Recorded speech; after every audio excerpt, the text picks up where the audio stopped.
questioned himself, and a little bit of the discussion of some of the questions that were asked beforehand. More than anything, he's looking for a chance for us to do some interaction on some of this. Should have the ability to do that. He was one of the authors on, or lead author on, document the science assessment that we were looking at earlier. So with that, I will turn it over to you, Mark. Okay, can you hear me okay? Oh yeah. Very well.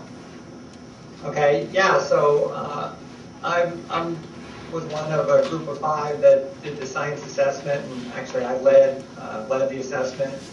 I did most of the nitrogen and point source analysis myself, so, and and also work on phosphorus, but so I'm very familiar with the results.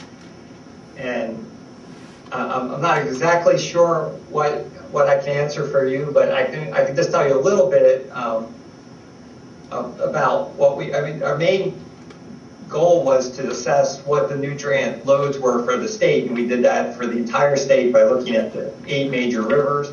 And then we also did the smaller watersheds that are at the Huck 8 level, and there are about 50 of those. And for those, we just looked at whatever rivers were actually monitored within either, they had to have 2 things. They had to have flow data, and that's from U.S. Geological Survey, and they also had to have nutrient concentrations. And so some places there was very good data, other places there wasn't as good data.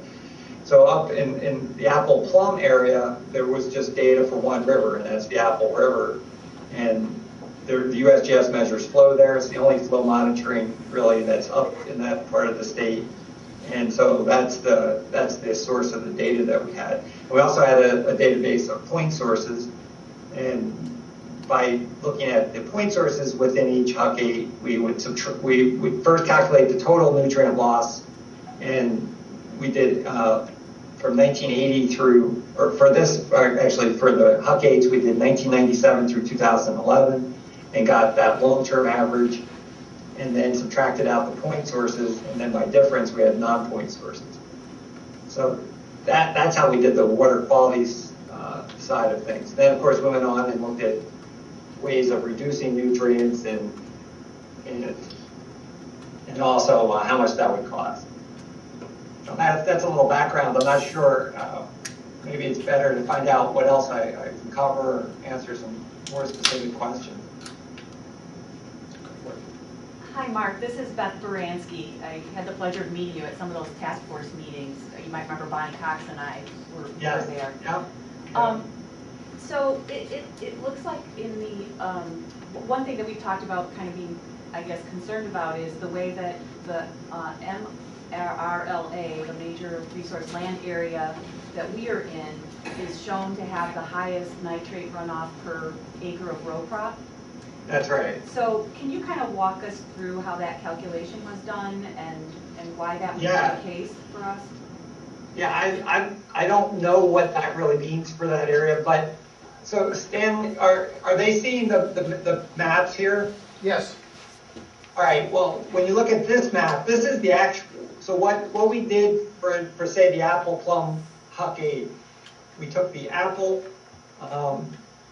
River nutrient load, and we got the average of that over 15 years or so, and then divided that by the total area of the watershed, and that's what this map shows, and that gives pounds per acre per year of nitrate, and actual value for the Apple-Plum and averaged about 13.2.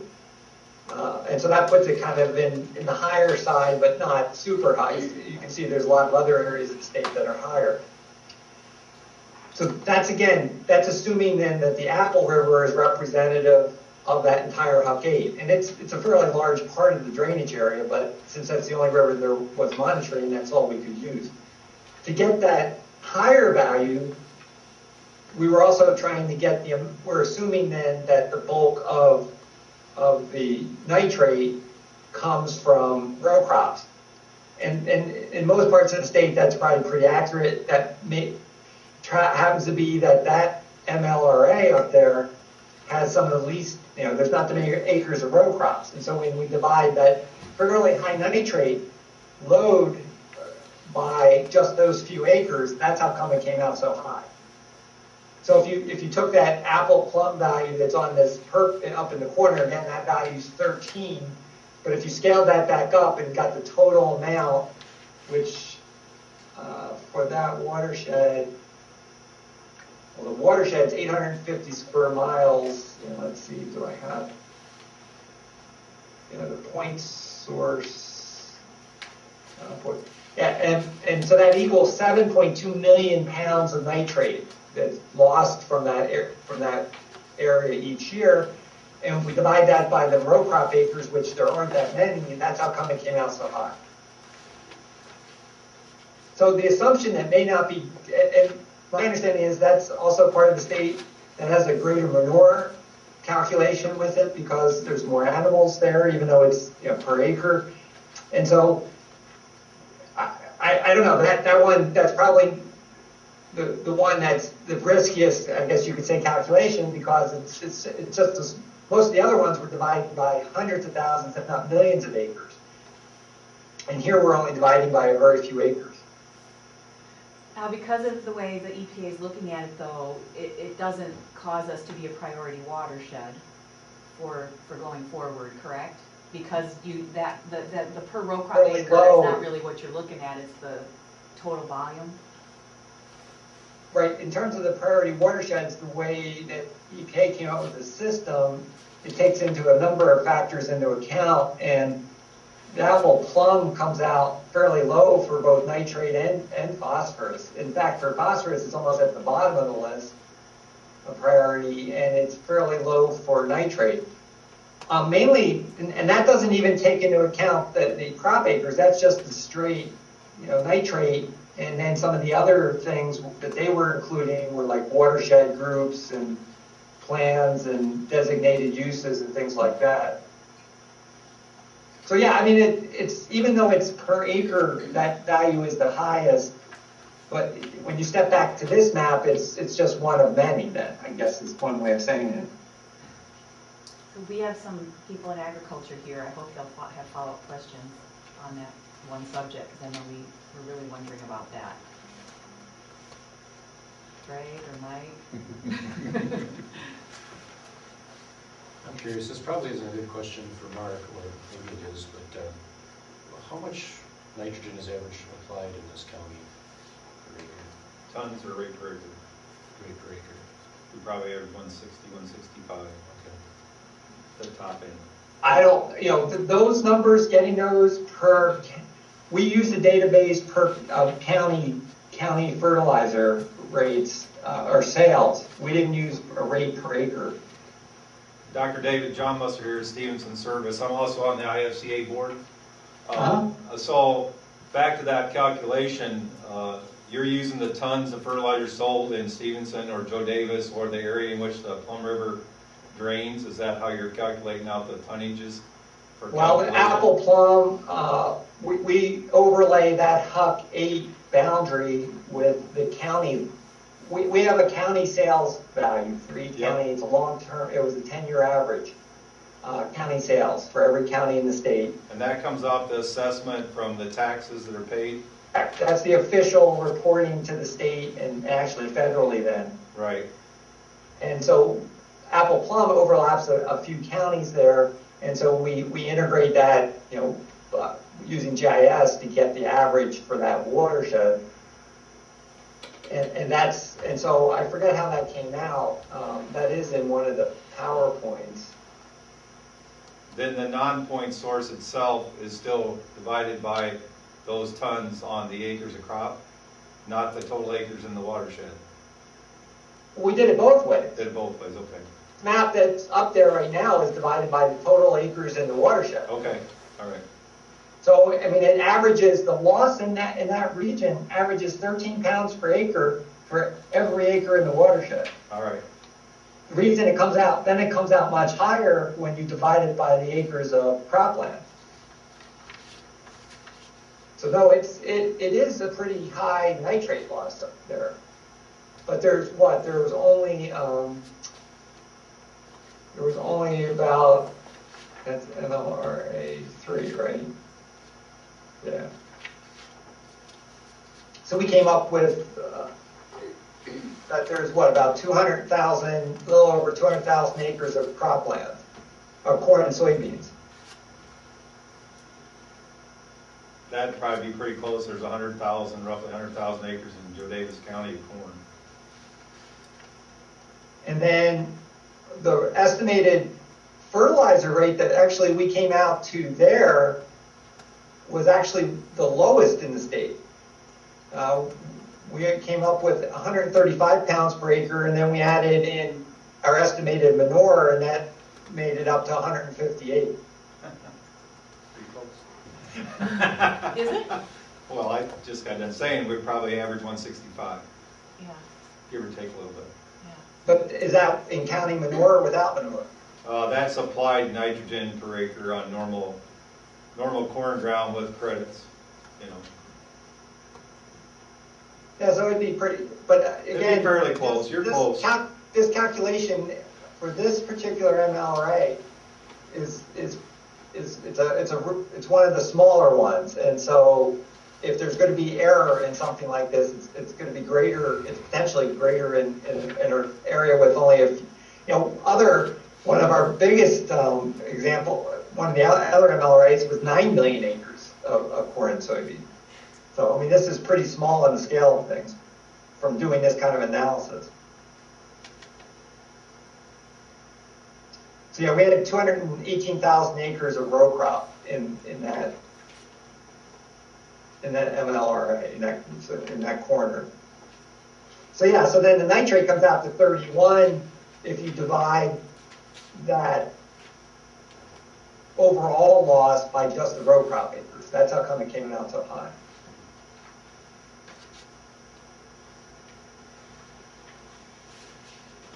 In the draft strategy, Mark, you get kind of specific about, in the science assessment portion, about our area, talking about the tile, how you can make some determinations about the nitrate nitrogen loading in tiled versus non-tiled areas. But then Right. you say that pattern can be explained by tile drainage in all the MLRAs except ours. Saying That's that, right. Okay, yeah. Yeah, because, I mean, generally in Illinois, like most of the upper Midwestern states, I mean, the high nitrate losses are where there's extensive tile drainage. But there's not extensive tile drainage where you are. And so that's an interesting question. Why is it that high given the lack of tile drainage? And I don't know the answer to that. But my understanding is this is a real karst area.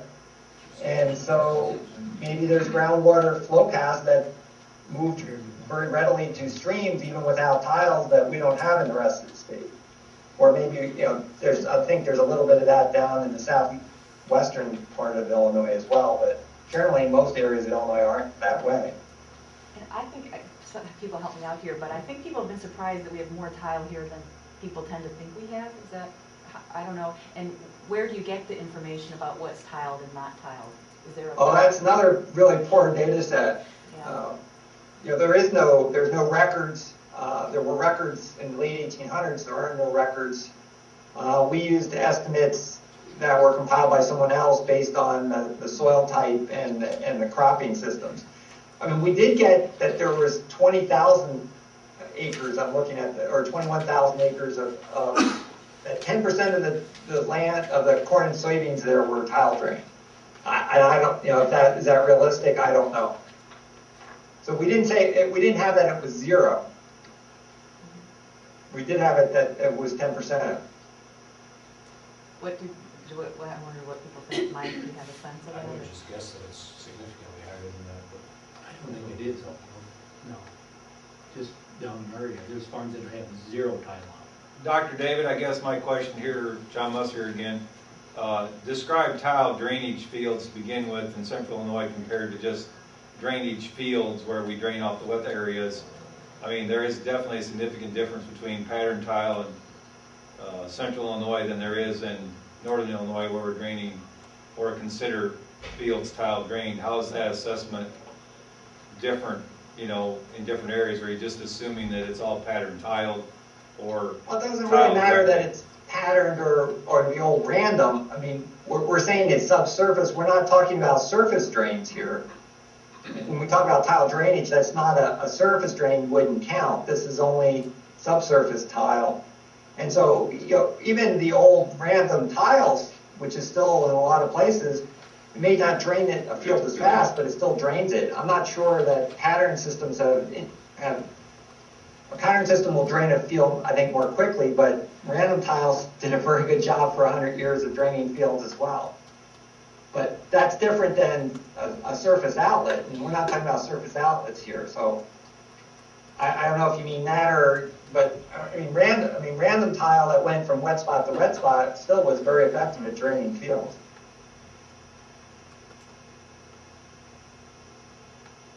I just want to go back to the total nutrient load you got for the Apple River. That was taken from the EPA sampling, is that right? That's correct. Okay. And then the USGS flow, they do continuous flow. Okay. So, I mean, the Apple outlet there, or near the outlet, is one of the continuous ambient monitoring stations of Illinois EPA. Was the other one the Cincinnati River? She also had data for? But it was limited? I don't remember what you told me on that one. Yeah, but that was flow only, Okay. and that's just a tiny little watershed. And what didn't you say? Part of that was in Wisconsin, or most of it, or? It goes up into Wisconsin. Yes. So really, the only one that's in that area that has flow is the Apple.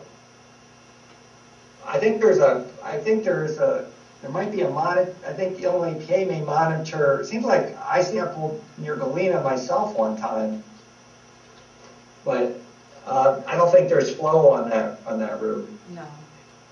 And for this analysis, we had to have flow.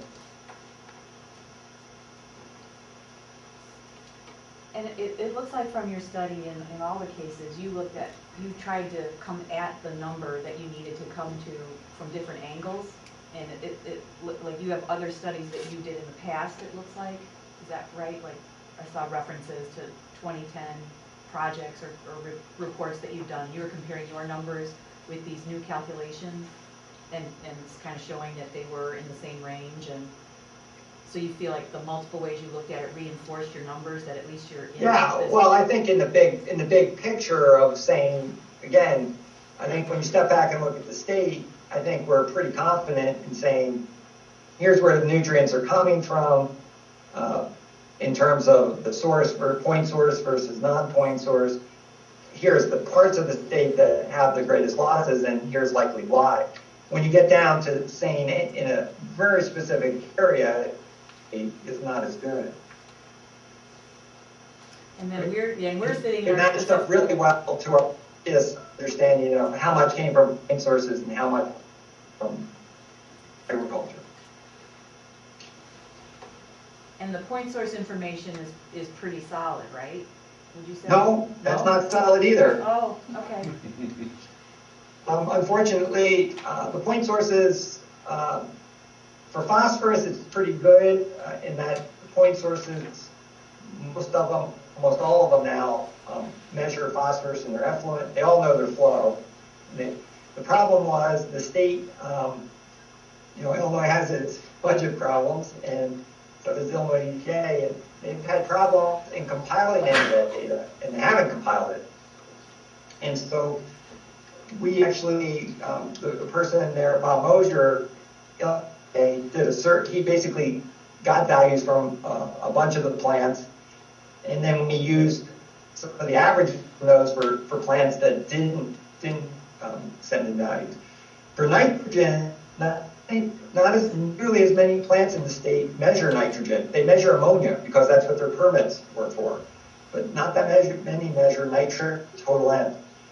So I did a survey of them, and I got probably about 35 plants that gave me data, which was a pretty good range from the big ones to some small ones. And then we used some of those averages to fill in. There's about 250 majors. Those are that over 1 million gallons a day. So I think we're a pretty good estimate, but for any one plant in one region, if they didn't actually give us data, then we could be off. Federal EPA has a database that they say works, but our experience with it is that it's absolutely unusable. It has no good data. So no, it's a problem for all of this.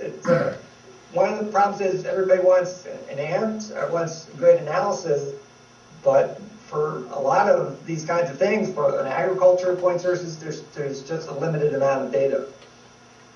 On the other hand, backing up, I'd say I feel pretty good that in the how much we've ascribed the point sources versus agriculture, it's pretty good. If we did one thing, we probably put too much on the point sources. And that's because the way we got agriculture is by difference. And so we know how much is leaving each of the rivers in the state, total, and that's from real measurements. We know point sources, but that's where they're being put in, and that could be way upstream. And especially for nitrogen, there can be some removal along the path. And so we're just getting agriculture by difference, and that's at the outlet. So the point source, in other words, it could be even, the point sources could be a little less than we probably gave them. It probably doesn't make that, there's not that much in-stream removal, but there could be some in some river systems. But then, In that part, the Apple-Plum, there weren't that many, point sources were pretty small as a source.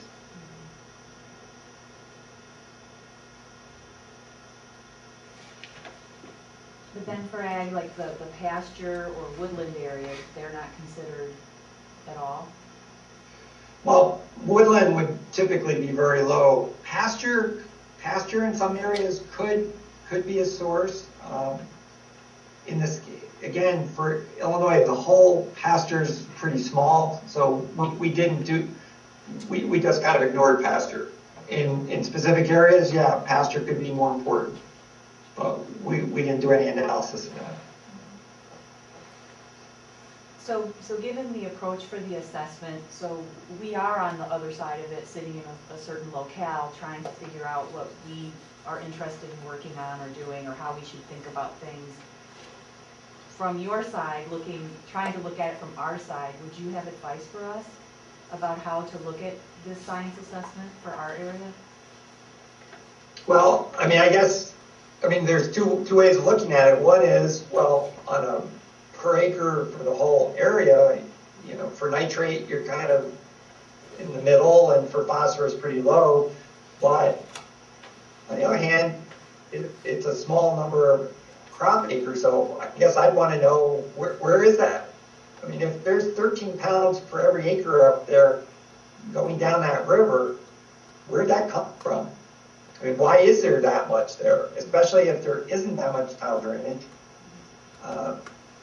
Yeah, I'd be interested. I mean, that's what I'd want to know. And we have low application rates, you're saying, so some of the lowest in the Say that state. again? You said we have some of the lowest application rates in the state. Yeah, it does seem that way. So again, why?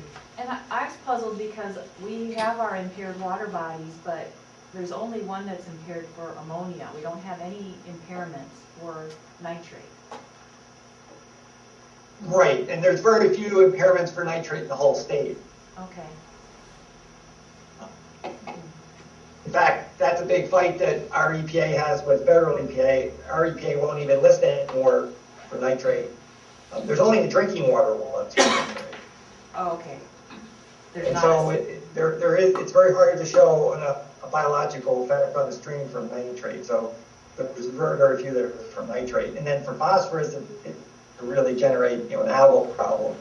And there are some of those. But if I remember, let me see if I can find it here. If I look at yours, at the concentrate, have you all looked at the concentrate, the Apple River, at the Illinois EPA just data that is available there? Not the specific test data, sample data, no. Yeah, well, that's one thing I probably would look at then is I'm looking at data going back all the way to 94. And again, this is the Apple River. They sample it near Elizabeth. I would assume you know where that is. And, you know, nitrate's not super high. I mean, in the scale of Illinois, I mean, it's anywhere from 1 or 2 milligrams per liter all the way up to, looks like the highest I see is about 8. So it's below the drinking water standard. I mean, it's not, you know, it's in that range. It's in the middle. It's not real low, but it's not real high. And phosphorus looks like it averages about a tenth of a milligram for total phosphorus. Yeah, 0.14, and gets up at times a lot higher. So I mean, it's, you know, there's a lot of data available from the state for that one site anyway. And I do think they have some concentration data for Galena as well.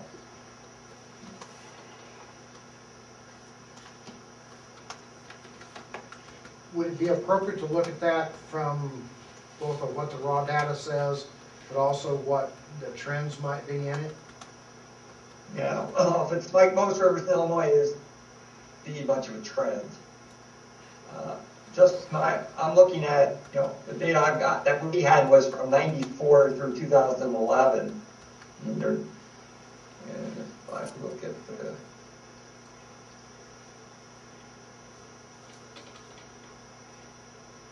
yeah, if anything, I'd say over that time period, nitrate went down a little bit.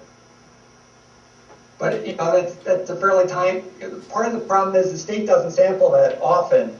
They only sample on a 6-week basis. And so that's why our analysis was this sort of lumping together of 15 years we couldn't just look at 1 year because it is variable. It depends how much the flow is, and the year-to-year variation can be quite large. And so that's why we looked at this long-term average, because the data that they collect is barely enough to do that, let alone look for trends. I mean, it's just, again, it's every 6 weeks. It's 9 samples a year. But did you say that there was a continuous monitor? Because I'm not aware of that. On the Apple River, did you say there? No, the flow is continuous. Oh, the flow, yeah. Okay. Yeah. So the flow data is continuous. The nutrient data or any of the other things are every 6 weeks.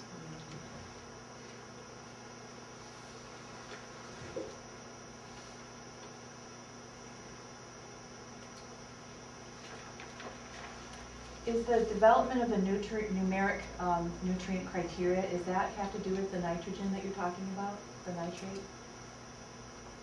Yeah, well, that's the big thing. I mean, the criteria is to put a number for phosphorus and nitrate, and that hasn't been done yet. So, again, if the phosphorus is averaging 0.14 and the nitrate, just a rough average here is, what about 4 to 5,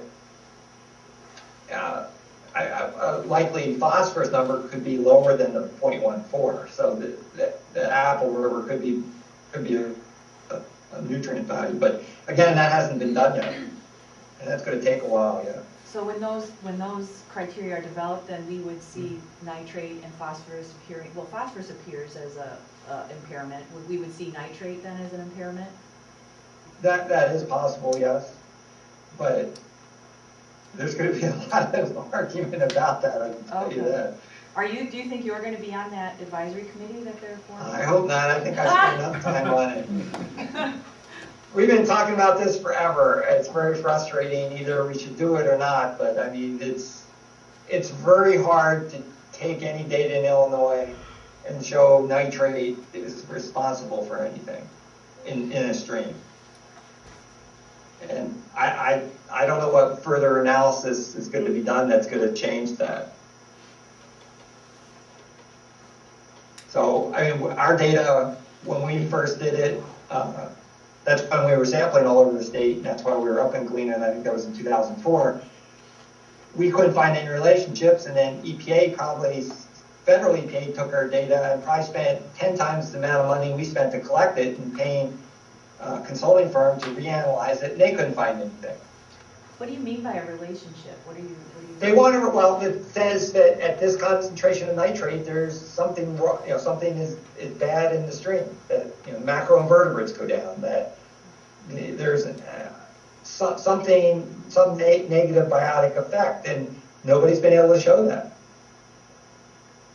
So there's two things with nitrate. One is, yes, downstream, it leads to the hypoxic zone in the Gulf of Mexico. But from a local standpoint, certainly there's a drinking water number. But outside of that, I think it's really hard to show in Illinois streams and rivers that nitrate is having a biological effect that's somehow negative. And so I think that's why the state has been reluctant to do that. And I don't know who's gonna be the one who says that we either do it or don't. And again, they stopped, I think 4 years ago or 6 years ago, listing any streams for nitrate based on that. And then federal EPA, that's Illinois EPA, and their 303D list and everything. And then federal EPA said, you can't do that. And the state said, well, we did it. And my understanding is the last 2 or 3, those are biennial reports, none of those have been accepted by EPA. Okay. But the state says too bad. So I mean, we're not the only state like this. I mean, this is the big. I mean, is nitrate really at 5 milligrams per liter? Yes, that's no question elevated over what it would have been if nobody lived there and there was no agriculture and no sewage flowing. But is that really causing a problem in the stream? It's really hard to show in the scale of Illinois, where there's lots of other problems in streams, typically habitat. What does the EPA consider minimum flow on a stream? Minimum flow? Yeah, as far as, I'm retired from a wastewater plant, and I know the stream that we discharge to is a small stream. But there's been times the last 5 years where it's a spring-fed stream and it basically dried up, and the only flow to the stream was from our wastewater plant. Yeah, I don't know the answer to that. There's no doubt that effluent, I mean, the Illinois River is 95% effluent during low flow in the summer, the upper Illinois. And it would be pretty low flow without the effluent inputs. And so we have the same kind of thing going on here in Champaign-Urbana, where the one flow of the parts of the Vermilion River system are dominated by effluent. There's no doubt that flow helps in the summer. And now the wastewater utility is going to sell their water to that new nitrogen fertilizer plant that's going to be built. They're going to sell, I think, 5 or 6 million gallons a year. And a number of groups are against that because first they were against it, the effluent, because there were nutrients. Now they're against it for taking the water away. So on one hand, it was bad because of the nutrients. Now it's bad because there's not enough. Now the water's not going to go into that river. But it never did historically anyway.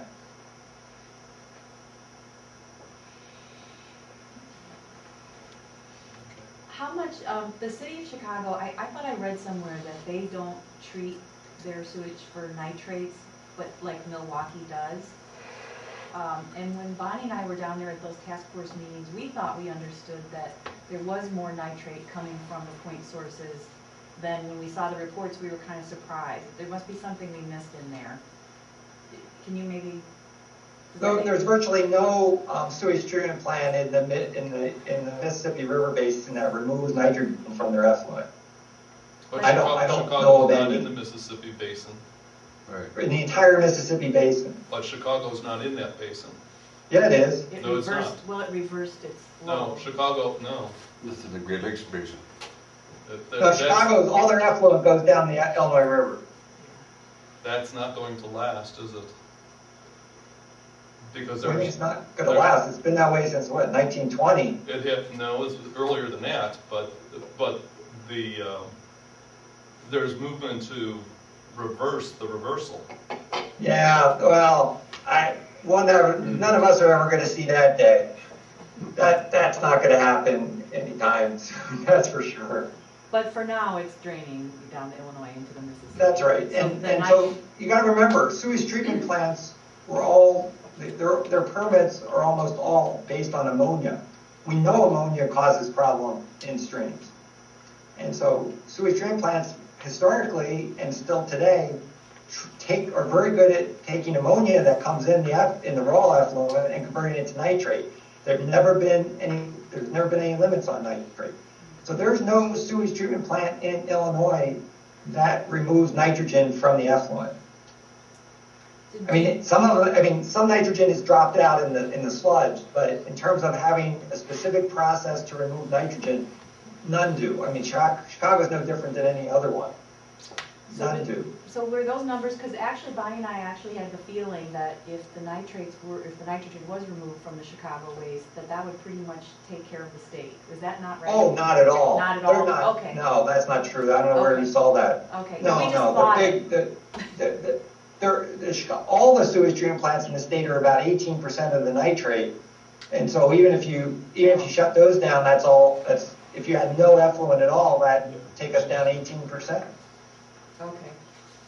No, I mean, that's not true at all. Okay, we misunderstood. We were confused, so thank you.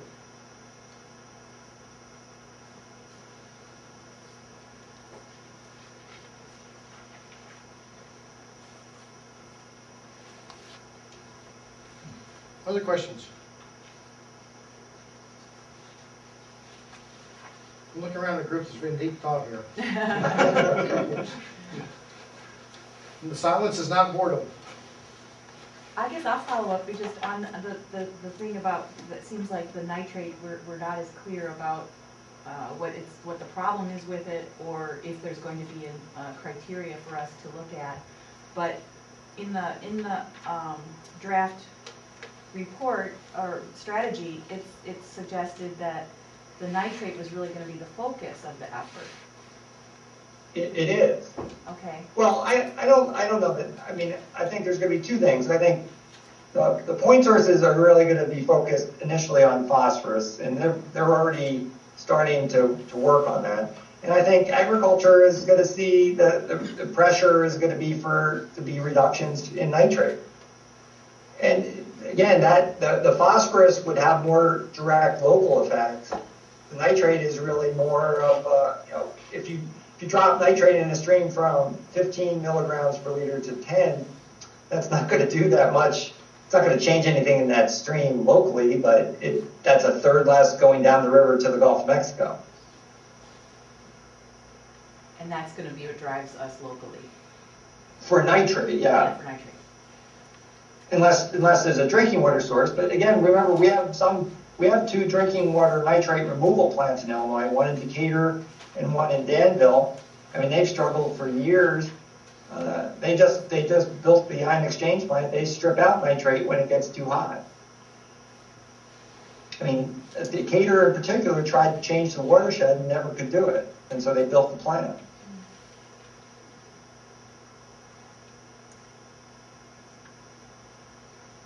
But I don't know if you've all seen that the Des Moines drinking water plant has sued the 3 counties in Iowa that is the drainage area for it.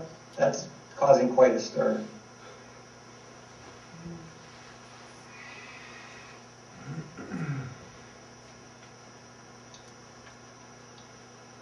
Other questions?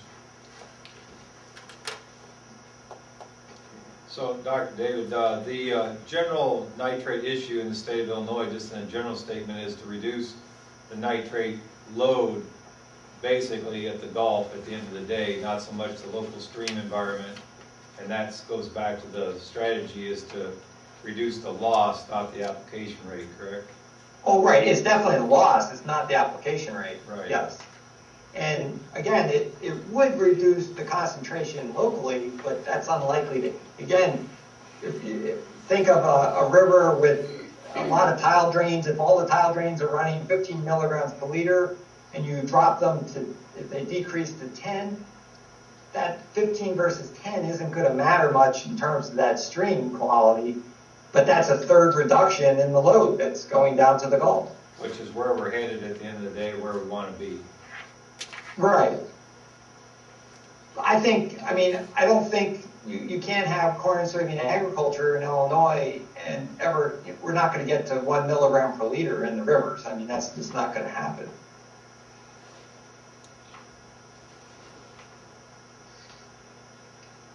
Am I kind of hearing you, one of the things to take away from this is be aware of the numbers, recognize that they're out there, but at the end of the day, what we really need to do is look at promotion of best management practices and those kinds of things from a loss reduction and maybe even look at it from a farm perspective of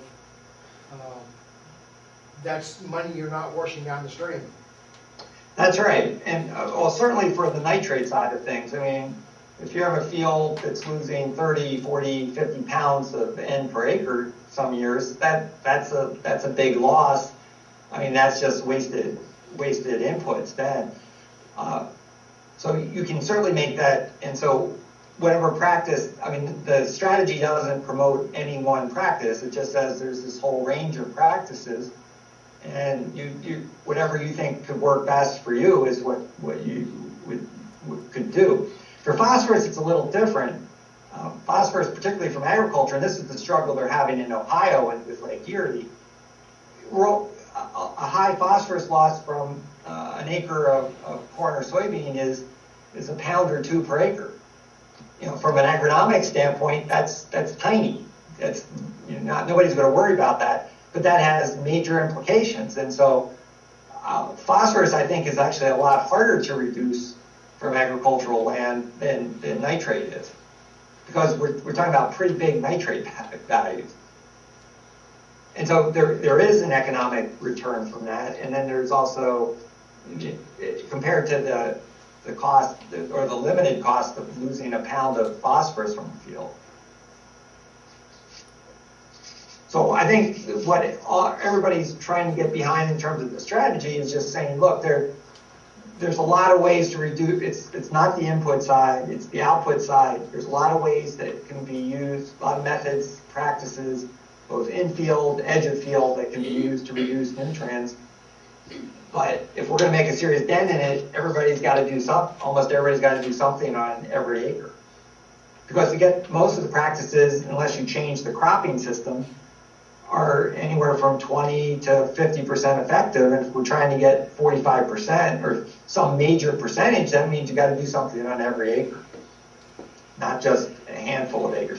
I also think this says, compared to I think there was generally this idea out there that by some people, particularly in Washington, that this problem was just over-application on a few acres of fertilizer, and it's clearly not that.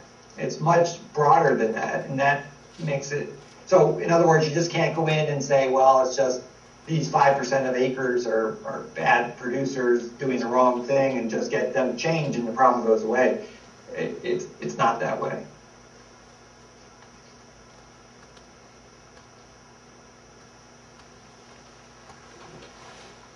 Okay. Any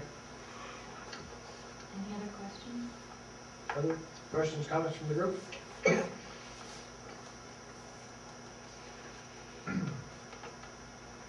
I think we're in good shape. All right. We appreciate your time. No, I'm glad to help. And if you have any other questions, just let me know. Will do.